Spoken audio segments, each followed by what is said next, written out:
Hormis les éléments importants tels que les notions de données personnelles, de responsable de traitement ou de sous-traitant, l'une des spécificités de la protection des données à caractère personnel dans certains pays africains reste encore la diversité des régimes de mise en conformité.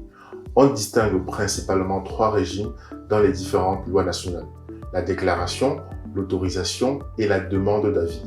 La déclaration consiste en une formalité par laquelle une entité, notamment le responsable de traitement, informe l'autorité de protection des données de l'existence et des principales caractéristiques d'un traitement de données personnelles en son sein.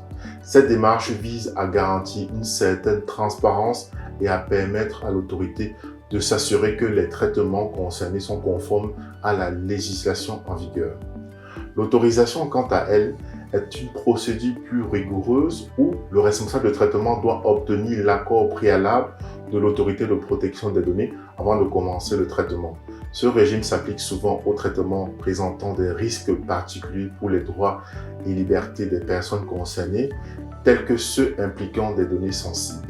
Enfin, la demande d'avis est une procédure par laquelle le responsable de traitement sollicite l'opinion de l'autorité de protection des données sur un projet de traitement de données personnelles avant de le mettre en œuvre. Bien que non contraignant, cet avis permet de s'assurer que le traitement envisagé respecte les principes de protection des données et d'identifier d'éventuelles recommandations ou adaptations nécessaires. Pour clôturer ce cours, nous vous proposons de répondre à un QCM composé de 40 questions.